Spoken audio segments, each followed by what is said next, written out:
예, 안녕하세요. 한일 갈등 타파연대 대표를 맡고 있는 최덕표입니다. 오늘 나눔의 집을 찾아왔습니다. 나눔의 집은 뒤에 써 있죠. 여기 뭐라고 써 있어요? 할머니 사랑합니다. 그리고 역사와 인권 워크숍이라는 현수막이 붙어 있습니다. 역사와 인권, 상당히 아름다운 말인데 요즘은 용어를 선점한 세력들에 의해서 우리가 언어가 많이 오남용이 되고 있습니다. 오늘 저희가 나눔의 집에 찾아와서 매월 한 번씩 여러분들에게 나눔의 집 관련한 소식을 전해드리고 있습니다. 오늘 전해드릴 말씀은 최근에 나눔의 집의 소송이 1심이 끝났어요. 그게 바로 뭐냐면 지금 횡령 등의 혐의로 그 후원금에 관한 문제가 소송에 걸려 있잖아요. 여러분들 그동안 저희들이 전해드렸습니다마는 현재 후원금이 약 한 130억에 해당하는 금액에 달한다고 합니다.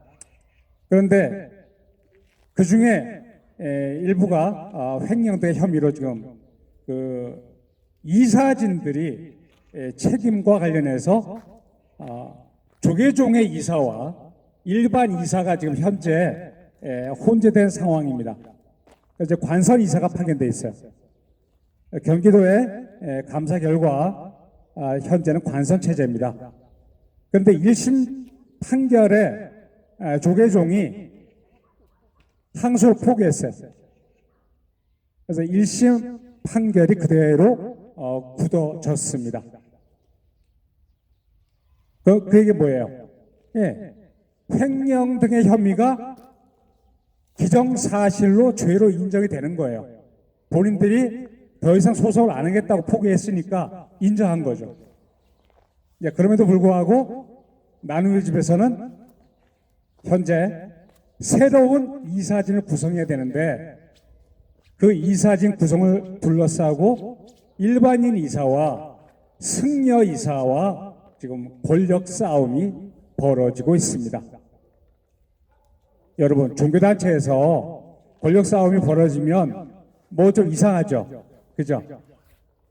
만약에 후원금 130억을 둘러싼 배경이 없다면 이들이 권력 싸움 할까요?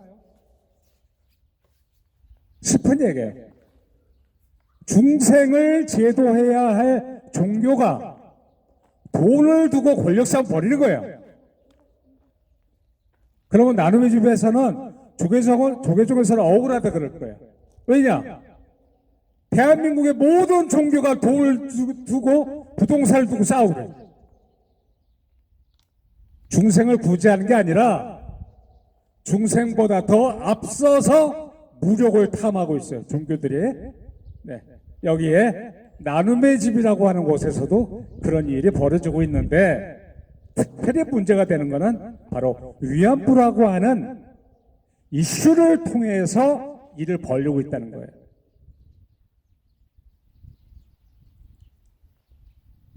이 구체적인 내용은 여러 가지 있습니다만은 오늘 특별히 제가 모두 발언을 드리고 싶은 말씀은 이러한 문제가 단지 국내용으로 그치면 좋은데 그게 아니에요. 국제사회로 일파만파로 나갑니다. 우리 한일갈등 타파연대가 전번에 사도광산을 세계유산으로 추진하고 있는 일본에 대해 한국 정부가 저지하겠다고 선전포고를 했다고 저희들이 보고를 드렸어요. 그러니까 유네스코에서 지금 외교 간에 세계유산을 두고 일본과 전쟁하겠다는 거예요.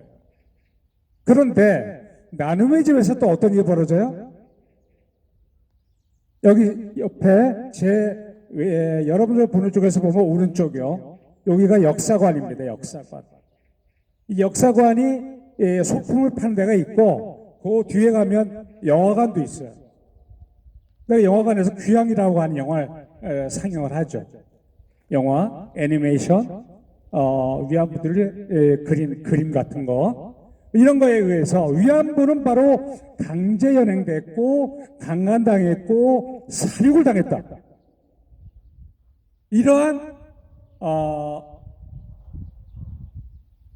객관적인 사실이라고 하기에는 뭔가 논란의 여지가 많은 이런 내용을 가지고 유엔에서 이미 이 문제를 기정사실화하고 있어요. 그게 바로 뭡니까? 쿠마라스와미라고 하는 보고서가 있습니다. 그러니까 착한 아마 유엔 보고관일 거예요. 인권 보고관이죠. 착하신 분이에요. 그분은 스리랑카 분인데 그분이 구위안부들의 증언을 그대로 사실로 받아들여서 쓴 거예요. 근데 그 내용의 기반이 바로 뭡니까? 요시다 세이지라고 하는 사람의 제주도에서 위안부를 강제 연행을 했다.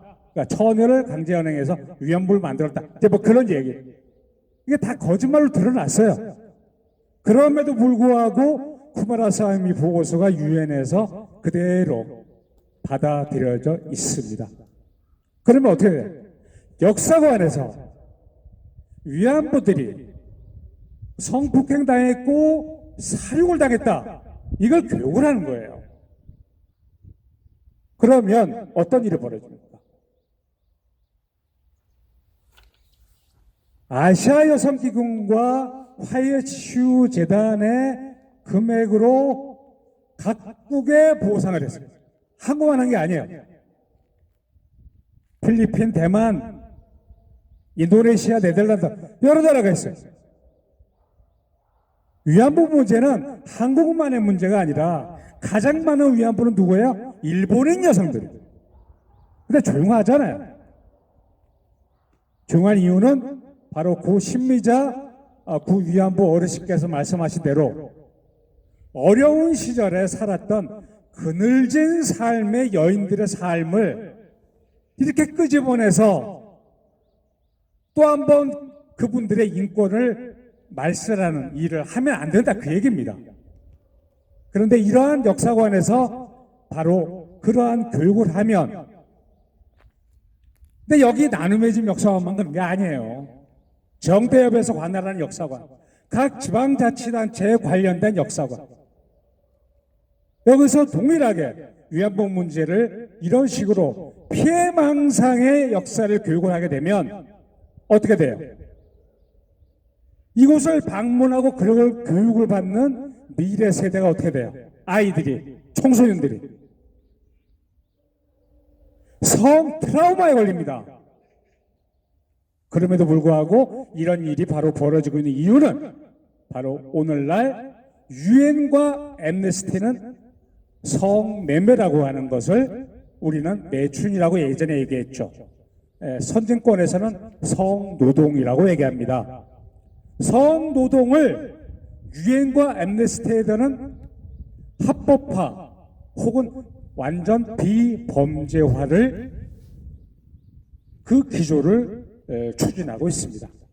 왜냐하면 성노동자들의 안전과 건강권 그리고 생존권을 보장하기 위해서는 가장 바람직한 정책이 합법화와 바로 완전 비범죄화라고 판단한 거예요. 그동안 많은 조사한 연구 결과입니다. 그런데 위안부를 계속 몰아가는 국내 여성주의자들의 주장은 뭐냐 하면 여성의 몸을 돈을 주고 사는 것은 바로 강간이다. 성매매는 폭행이다. 이러한 논리로 현재 한국은 성매매 금지주의 국가입니다. 그러니까 유엔과 엠네스티에서 주장하는 내용과 상반된 거예요.